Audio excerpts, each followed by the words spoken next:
বিধায়ক কৌশিক রায়ের উদ্যোগে মন্ত্রী রঞ্জিত দাসের হাত ধরে উদ্বোধন হলো এমএলএ কাপ 2024। কাছাড়ে লক্ষ্মীপুরে এমএলএ কাপ ফুটবল প্রতিযোগিতার উদ্বোধন হলো রবিবার। এদিন মন্ত্রী রঞ্জিত দাস প্রতিযোগিতার আনুষ্ঠানিকভাবে উদ্বোধন করেন। প্রতিযোগিতার উদ্বোধন উপলক্ষে আয়োজিত সভায় বক্তব্য রাখতে গিয়ে লক্ষ্মীপুরের বিধায়ক কৌশিক রায় জানান, 2022 সালে বৃহত্তর লক্ষ্মীপুর অঞ্চলের প্রথমবারের মতো এমএলএ কাপ ফুটবল প্রতিযোগিতার আয়োজন করা হয়েছিল। লক্ষ্মীপুরে খেলাধুলার মান ও পরিকাঠামো উন্নয়নশীল করতে এই ধরনের প্রতিযোগিতা অনুষ্ঠিত করার প্রয়াস হাতে নিয়েছেন বলে এদিন জানিয়েছেন তিনি। উদ্বোধনী ম্যাচে এদিন রাজবংশী ফুটবল দল প্রতিপক্ষকে 3 গোলে হারিয়ে জয়লাভ করে। প্রতিযোগিতায় প্রত্যেক জিপি লেভেলে চ্যাম্পিয়ন দলকে নগদ 5,000 টাকা ও রানার্স আপ দলকে 2,500 টাকা উপহার দেওয়া হবে। পাশাপাশি বিধানসভা ভিত্তিক প্রতিযোগিতায় চ্যাম্পিয়ন দলকে 1,01,000 টাকা সহ ট্রফি প্রদান করা হবে। রানার্স আপ দলকে ট্রফি সহ নগদ 51,000 টাকা এবং টুর্নামেন্টের সেরা প্লেয়ারকে 11,000 টাকা প্রদান করা হবে বলেও জানিয়েছেন বিধায়ক কৌশিক রায়। মন্ত্রী রঞ্জিত দাস এ ধরনের প্রতিযোগিতা আয়োজন করার জন্য বিধায়ক কৌশিক রায়ের প্রশংসা করতে শোনা গিয়েছে। উপস্থিত ছিলেন পুলিশ সুপার নোমাল মাহাতো, জেলা বিজেপি সভাপতি বিমলেন্দু রায়, সহসভাপতি অমিতাভ রায় সহ অন্যান্য বিশিষ্ট ব্যক্তিরা। করিমগঞ্জ থেকে সুস্মিতা দাসের প্রতিবেদন। সঙ্গে এই লাবক মাঠে আজকে যেখানে আমরা দাঁড়িয়ে আছি, এই লাবক মাঠে আমাদের আসাম সরকারের তরফ থেকে প্রায় 1.5 কোটি টাকা মঞ্জুর করা হয়েছে, যেটা কাম আমরা শিলান্যাস করেছি। নির্বাচনে এবং কিছু টেকনিক্যাল কারণের জন্য আমরা কাজটাকে আপাতত শুরু করতে পারিনি। খুব তাড়াতাড়ি সেপ্টেম্বর মাসের মধ্যে শুরু করব। 1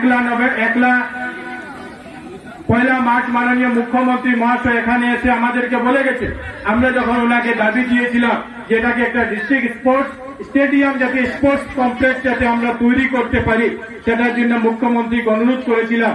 এবং আমরা দেখেছি যে কয়েকদিন আগে মাননীয় মুখ্যমন্ত্রী এটাকে একটা বড় স্টেডিয়াম তৈরি করার জন্য, ডিপিআর তৈরি করার জন্য ওনার টিম পাঠিয়েছিলেন এবং আজ যারা এসে এখানে কাজ করে গেছে। এবং আমরা আশা করব যেখানে একটা বড় স্টেডিয়াম আগামী দিনে আমরা তৈরি করতে পারি।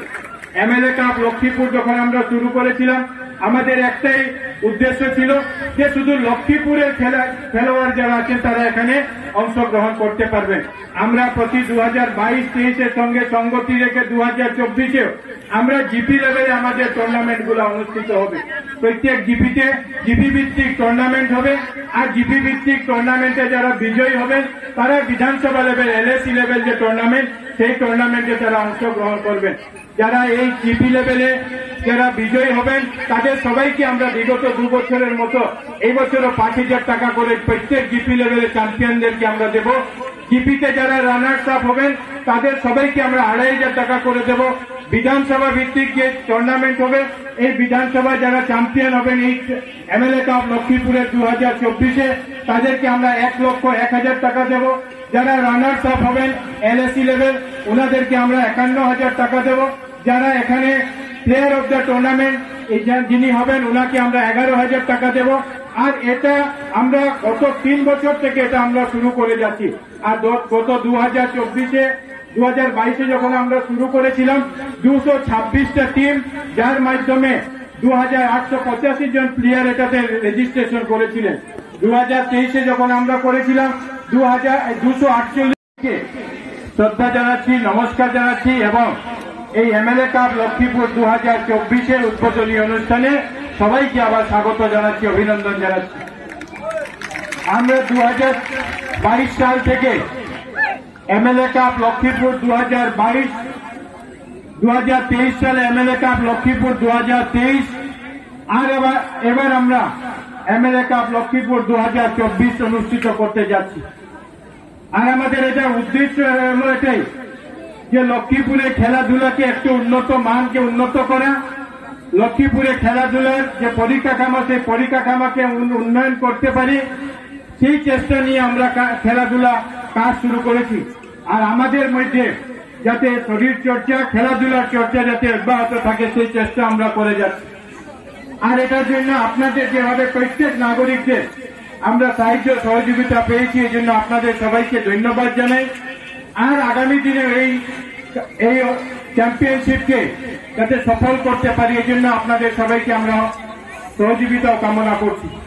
আপনারা জানেন যে আসামের মাননীয় মুখ্যমন্ত্রী মহাশয় উনি চেষ্টা করেছিলেন আর চেষ্টা অব্যাহত রেখেছেন। আমাদেরকে বারবার উনি অনুপ্রেরণা জুগিয়ে দেন যে একজন বিধায়ক, একজন সাংসদ, একজন প্রতিনিধি শুধু দায়িত্ব এটা নয় যে রাস্তা নির্মাণ করা, শুধু এই দায়িত্ব নয় যে হাসপাতাল নির্মাণ করা, স্কুল নির্মাণ করা এটা দায়িত্ব নয়।